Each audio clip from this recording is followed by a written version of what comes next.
Assalomu alaykum qadri baland yurtdoshlarimiz. Bugun sizlar bilan ya'ni xalq tilida kemping, aslida bu pol avtomatический сварочный apparat deyiladi ruschada. O'zbekcha nomini bilmayman. Men buni tepaga osib qo'yganim uchun sizlarga kadr davomida, video davomida rasmlar qoldiraman. Qanaqa parametrlarni qoldirishni, nima qilishni haqida. Bitta mana massa deyiladi. Qilishni deydi, kim qisqish deydi, kim nima deydi, xullas hamma har xil nomlaydi. Bu pol avtomatda держаги knopkasi bo'ladi. 5 metr, 3 metr, 2,5 metr, 3 metr, 5 metrlik qismlari bo'ladi. Buni uchda bunaqa osonasi bo'ladi. Bu saplosi buni uchidan gaz chiqadigan teshiklari bo'ladi. Endi mana prujinasi bu ushlab turish uchun, saplo ushlab turish uchun. Bu yerda teshigi bo'ladi. Uglekislый gaz chiqadi. Buning ichida uglekislый gaz yig'ilganning hisobiga kislorod bo'lmaydi. Kislorod haydab chiqarganning hisobiga svarkamiz, ya'ni payvandlashimiz idealni, chiroyli bo'lib chiqadi. Bu sabloyimizda защитный sloy bo'ladi. Temirning ichida minus bo'lganning hisobiga uzanma ketib qolmasligi uchun mana o'rtasida izolyatsiyasi bor. Endi o'zim stilimda gapiraman. Xullas kalom, mana bu apparat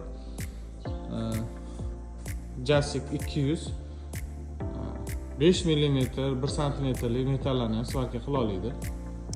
Men darvoza sexiga darvoza yasashimga, reshotkalar yasashimga, panjaralar yasashimga yoki bo'lmasa boshqa metal konstruksiyalarni yasashimda juda qulay va foydali.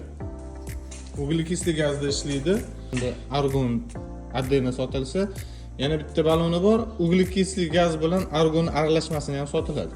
Endi bizda unisi bormi yo'qmi bilmayman. Men отдельно uglekislый gaz olaman. Argonni endi xudo xolasa harakatdaman. Reduktor balonning ichidagi davleniyani ko'rsatadi. Moslashtiriladi. Buni nimaga moslashtiramiz? Gaz kamayib ketsa, kislorod bo'lib qoladi, svarka yaxshi bo'lmaydi. Gaz ko'payib ketsa, metalimiz tez sovib qoladi, yana svarkamiz yaxshi bo'lmaydi. Shuning uchun buni ham moslashtirib olish kerak. Men ko'pincha mana shu 5 gacha bo'lgan masofada ishlataman. Mana 1, 2, 5 gacha bo'lgan. 1 dan 5 gacha ishlataman, u ham vaziyatga qarab. Xullas, balonni ochib olamiz. Rozetkamizni tiqib olamiz. Xo'p, bu yerda mana hamma har xil moslashtiradi. Bu apparat Xitoyniki yaxshi apparat. Jasik 200. Bu reklama emas, lekin men ishlatayotgan apparatning xususiyatlarini aytaman. Hamma svarishli apparat har xil ishlaydi. Bunda masalan kimdir hisoblaydi, mana masalan 130 da 15 30 ga 30 qo'ysang zo'r ishlaydi deydi. Bittasini deydi, bittasini deydi. Men asnovnom ovozga qarab moslashaman. Svarkani bo'layotgan jarayonidan kelib chiqib moslashtiraman apparatda. Qanaqa metal ishlatishimga qarab o'zim regulovka qilaman. Bu sifralarga e'tibor bermayman. Ochig'ini aytaman. Men hozir ish jarayonini ko'rsataman, qanaqa bo'ladi, qanaqa regulovka qilaman va rasmga olib ko'rsataman. Kadrda bitta o'zim bo'lganim uchun buni отдельно apparatim tepaga osib qo'yilgan bo'lgani uchun men pastga olib buni video qila olmayman. Shuning uchun video jarayoniga orada rasm qo'yib ketishga harakat qilaman. Montajdan keyin ko'rinadi. Xudo xolasa kuzatib turasizlar. Oxirigacha kuzatsanglar, kerakli ma'lumot beraman xudo xolasa. Birinchi bu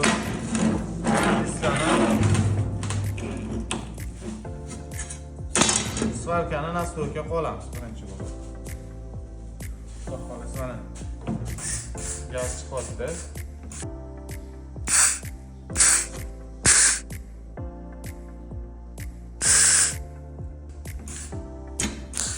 Masalada bor. Achigimiz taqolsak bo'ldi.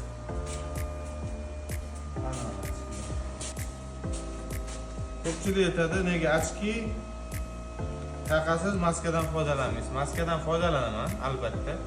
Men ishimda juda ko'pincha yuvelerniy deydi-ku, mayda ishli bo'lgani uchun ham ochki qulayroq menga. O'shaning uchun ochkini prixvatga qolaman deb svarka qilishi albatta maska kiyib svarka qiladi. Maska ya'ni xameleon maska o'zi o'chib o'zi yonadigan. Endi bu ancha eskirib qoldi, xudo xolasa yaxshi oila olsa yengilib olamiz. Regulirovka qilamiz.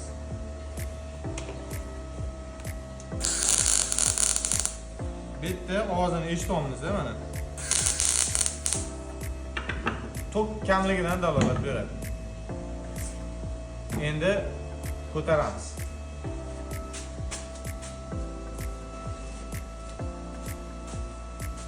Bunaqa ya'ni plasmasli truba.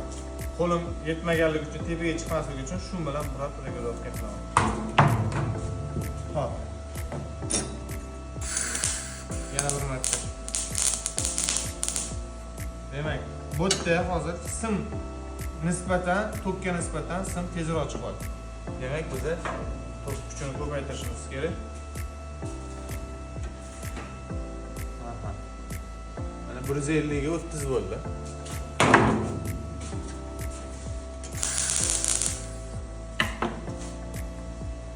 Demak, 50 metrga 150 amper.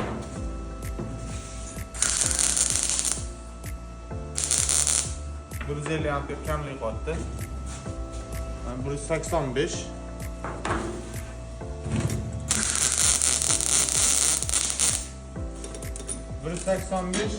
Bo'ladi, lekin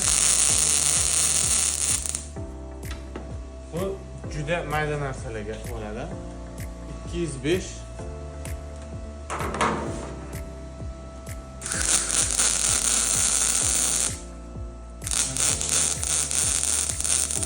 Bu juda ham chiroyli ishlar.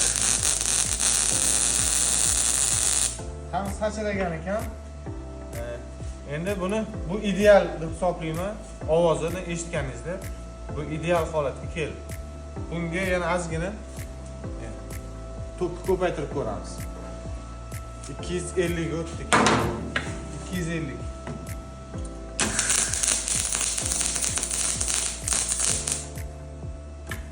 Ovozini eshityapsizlarmi? Chiqir qilib atrofga bo'lib qoldi. Bu demak sim kam berilyapti, tok ko'p.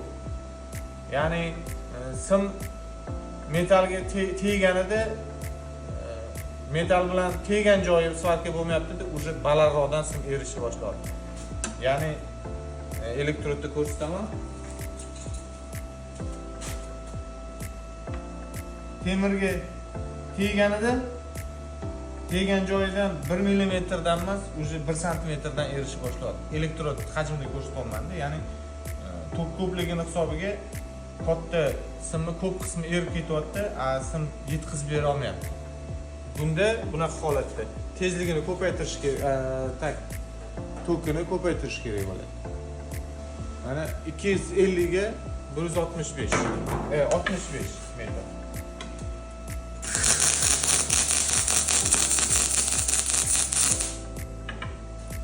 Sim yana yetib bera olmayapti.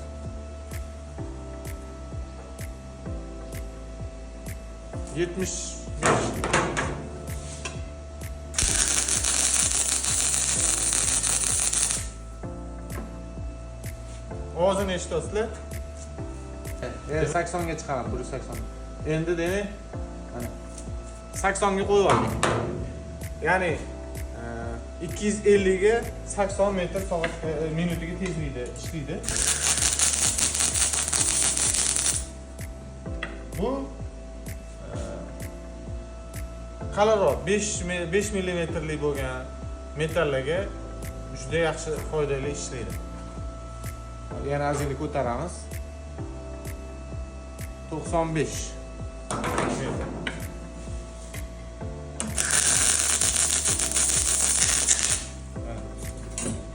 Teshib qo'ydi. 250 amperga 95 metr qo'ydik. Ya'ni bu teshib qo'ydi. Chunki kuchlanishi aytganimdek katta temirlarga mo'ljallanib qoldi-da bu ish. Lekin tunikani, darvozani tunikasi bunda qilib bo'lmaydi, chunki perigrev deydi. ya'ni orqasini eritib tashlaydi. Juda ham qizdirib tashlash xususiyatiga ega, eritib tashlaydi.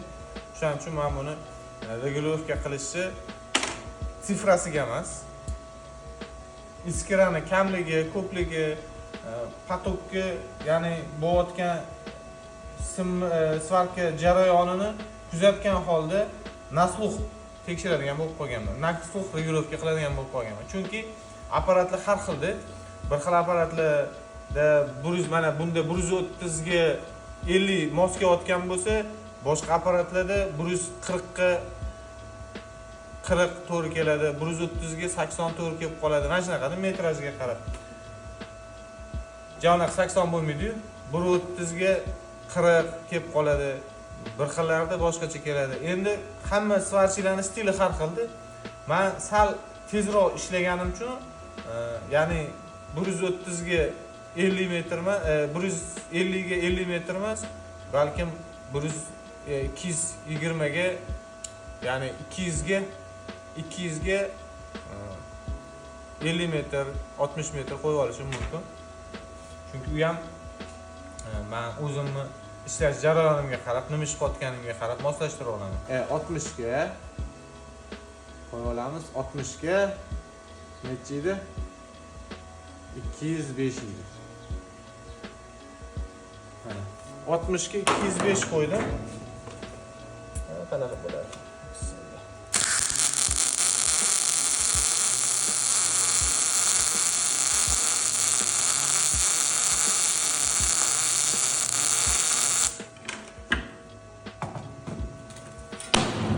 Mana bu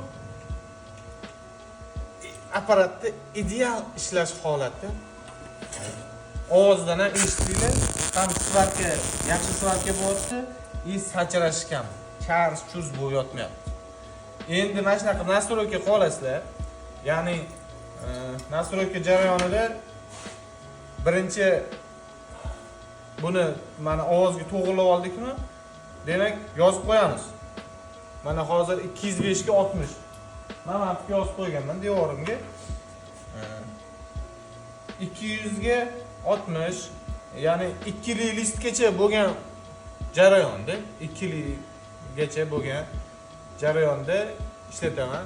Keyingisi 220 ga 70, mana shunaqa qilib har xil metall svarka qilib ko'rib yozib olasizlar. Ana o'sha asosida keyinchalik ishlasanglar bo'ladi, esingizdan chiqib qolmaydi. Keyingi videoyimda Xudo xolasa temirni bir-biriga ulash jarayonlarini video qilib chiqaraman. Kuzatib turasizlar. Yangi boshlayotgan svarchilar bo'lsa, videolarimizni ko'rib o'rgansanglar bo'ladi. Xudo xolasa men kelajakda o'zimga shunaqa maqsad qo'ydim. Chunki shogird kelmayapti hozir. Hamma o'zi shogird bo'lib, o'zi o'rgangisi kelyapti. YouTubedan, internetdan o'rganishyapti. Men bilaman, okalarimiz bor, svarka olishgan, uyligida svarkasi bor, lekin qanaqa svarka qilishni bilishmayapti, nima yasashni bilishmayapti. O'shanga ideyalarim bo'lsa, Xudo xolasa ideyalarni sizlar bilan bo'lishaman. Azizgina nima derdi ana? Ilhom parilar deydi. Xullas kalom.